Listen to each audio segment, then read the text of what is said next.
دیکھے گا، یعنی اس کی سمت یہ تبدیل ہو رہی ہوگی، یہاں تک کہ تشت کا ایک دورہ پورا ہوتے ہی پھر وہی وضع حاصل ہو جائے گی، یعنی جہاں پر روشنی پہلے تھی وہاں پر اب پھر روشنی ہو جائے گی، جہاں پہلے اندھیرا تھا اب وہاں پر پھر اندھیرا ہو جائے گا جب اس کا ایک چکر پورا ہو گیا ہوگا۔ روشن اور تاریک حصوں کے درمیان جو دائرہ حد مشترک ہے اس کو دائرۃ النور کہتے ہیں۔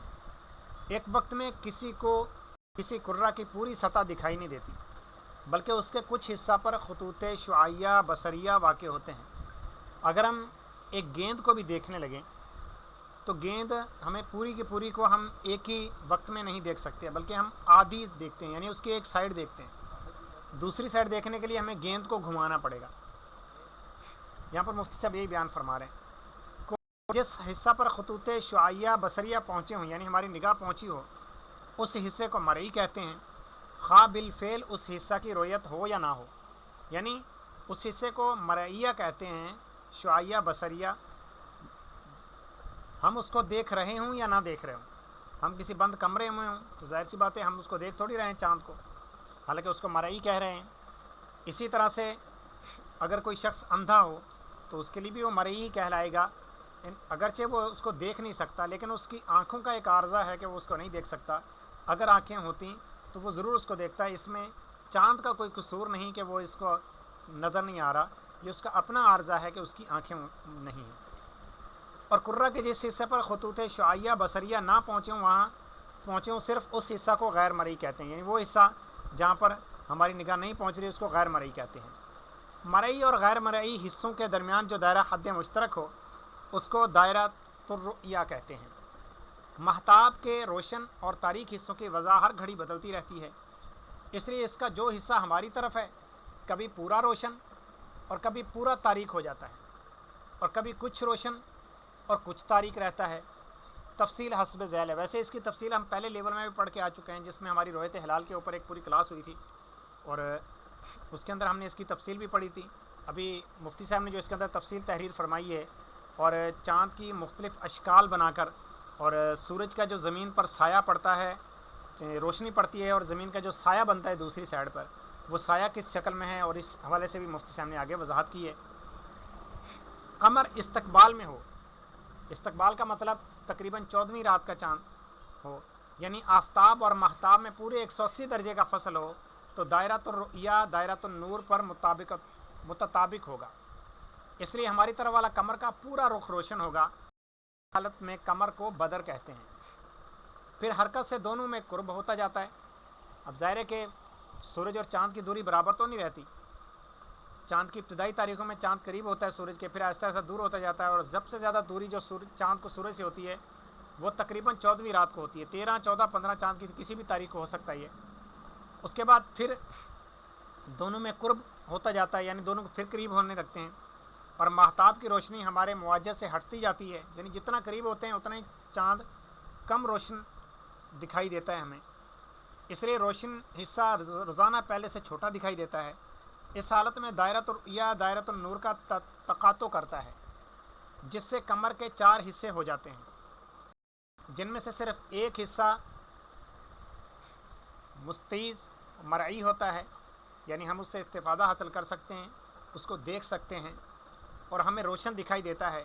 باقی رہے 3 حصے، ایک مقابل اور 2 متجاور، وہ ہمیں روشن دکھائی نہیں دیتے، اس لیے کہ مقابل حصہ نہ مستیز ہوتا ہے نہ مرئی ہوتا ہے۔ چاند جو ہماری جانب ہے، ہماری جانب جتنا موجود ہے اس میں سے بھی آدھا روشن ہے آدھا روشن نہیں ہے، جو روشن نہیں ہے وہ تو نظر نہیں آتا، جو روشن ہے وہ نظر آتا ہے۔ 2 حصے یہ ہو گئے، اور 2 حصے اس کے اپوزٹ سائڈ پہ، جو اس کے اپوزٹ ہونے کی وجہ سے اندھیرے والا تو ویسے نظر نہیں آئے گا، روشن حصہ چونکہ دوسری جانب ہے لہٰذا وہ بھی نظر نہیں آئے گا، اور ایک متجاور حصہ صرف مستیز ہوتا ہے، دوسرا صرف مرئی۔ قمر کی روشنی ہمارے مواجہ سے ہٹتے ہٹتے بالکل ہٹ جاتی ہے، اور دائرۃ الرؤیہ گویا دائرۃ النور پر متطابق ہو جاتا ہے، اس لیے ہماری طرف قمر کا پورا رخ تاریخ معلوم ہوتا ہے۔ چاند کی جو ابتدائی تاریخیں ہوتی ہیں اس میں قمر کو اس حالت میں محاق کہتے ہیں، بلکہ چاند کی جو آخری تاریخیں ہوتی ہیں یہ اجتماع میں ہوتا ہے، یعنی سورج اور چاند ایک ہی طول بلد پر جب آ جاتے ہیں یعنی اکثر اس وقت ہوتا ہے جب شمس و قمر میں 12 درجے سے بھی کم فاصلہ رہے. پہلے فاصلہ زیادہ تھا 14ویں کے چاند کا، پھر آہستہ آہستہ کم ہوتا گیا اور دونوں میں 12 درجے سے بھی جیسے کم فاصلہ ہوا، اس کے بعد اب چاند نظر آنا مشکل ہے. اس کے بعد بھی آفتاب سے اس کا قرب بڑھتا ہی رہتا ہے، یعنی اس کو مزید قریب ہوتے رہتے ہیں، یہاں تک کہ آفتاب و ماہتاب کی تقویم برابر ہو جاتی ہے، یہاں تک کہ اب چاند اور سورج برابر ہو جاتے ہیں، ان کے درمیان کچھ بھی فاصلہ نہیں ہوتا، ایک ہی طول بلد پہ آ جاتے ہیں اور بعض اوقات ایک ہی ساتھ میں عرض بلد بھی ہو جاتا ہے، اور دائرۃ الرؤیا دائرۃ النور پر حقیقتاً متطابق ہو جاتا ہے. آفتاب و ماہتاب کی تقویم برابر ہونے کو قران نیرین کہتے ہیں، یعنی نیرین آپس میں مل گئے، اور نیرین کہتے ہیں سورج اور چاند کو. پھر ماہتاب آفتاب سے آگے مشرق کی طرف بڑھتا ہے.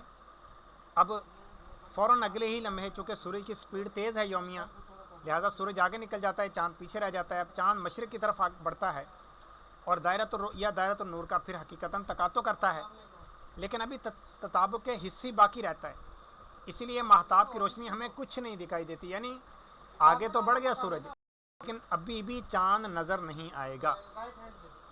پھر ماہتاب آفتاب سے دور ہوتا رہتا ہے، یہاں تک جب تقریباً 12 درجے مشرق کی طرف دور ہو جاتا ہے تو دائرۃ الرؤیا دائرۃ النور میں تطابق کے حصی باقی نہیں رہتا. اس لیے قمر کا کچھ حصہ ہمیں دکھائی دیتا ہے جسے ہلال کہتے ہیں. یعنی اب چاند ایک باریک سا ہمیں دکھائی دیتا ہے جسے ہلال کہتے ہیں. ہلال یعنی پہلی رات کا چاند، جس کو 2 قوسیں احاطہ کی ہوتی ہیں، نیچے سے دائرۃ الرؤیا کی قوس اور اوپر سے دائرۃ النور کی قوس احاطہ کی کرتی ہے.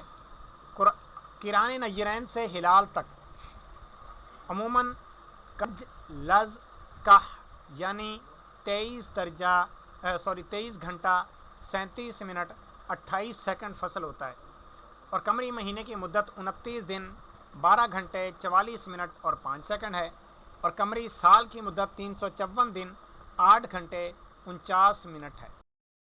قمر کی روشنی ہمارے معاوضے کی طرف بڑھتی جاتی ہے، یعنی ہمارے طرف والا جو اس کا حصہ ہے وہاں پر روشنی بڑھتی جاتی ہے، یہاں تک کہ بدر ہو جاتا ہے اور وہی وضع حاصل ہو جاتی ہے. پھر اسی طرح ہوتا رہتا ہے، یعنی جس طرح پہلے جہاں سے بات کی تھی کہ بالکل بدر کی سے انہوں نے مفتی صاحب نے بات شروع کی تھی اور بدر پر ہی اس کا اختتام ہوا. سورج گہن کب ہوتا ہے؟ جرم قمر پر ہو کر گزرنے والے خط مستقیم کا ایک کنارہ ہم سے اور دوسرا کنارہ شمس سے مماس ہو تو قمر ہمارے اور شمس کے درمیان یقیناً حائل ہو جائے گا. یعنی سورج کی ٹکیا سے ہم ایک خط مستقیم لیں سیدھا، جو کہ ہم سے بھی ٹکرائے، جا کے سورج سے بھی ٹکرائے. مطلب یہ ہے چاند بیچ میں آ جائے، ہماری یہاں سے ہمارا خط نکلا چاند کے اندر سے گزر کے پھر جا کے سورج سے ٹکرایا تو قمر ہمارے اور شمس کے درمیان یقیناً حائل ہو جائے گا، اور پورا آفتاب یا اس کا کچھ حصہ ہمیں دکھائی نہ دے گا. اسی کو سورج گہن کہتے ہیں. نیرین راس یا زمبیں یا ان میں سے کسی کے آس پاس ہوں تو سورج گہن ممکن ہوگا، ورنہ نہیں ہوگا.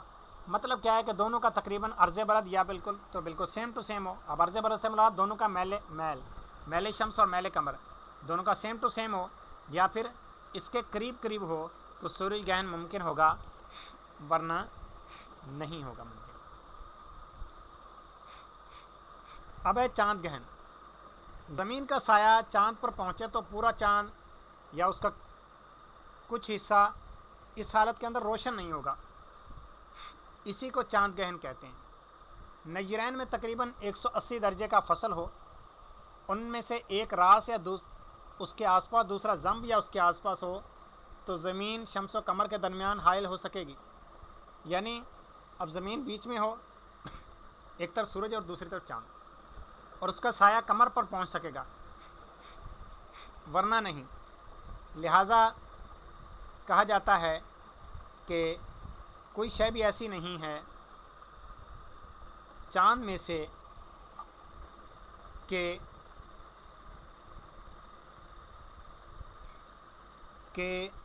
نیرین کے درمیان جو بود ہے وہ چوتھائی دائرے سے زیادہ ہو جائے، یعنی 90 درجے کا ہو جائے.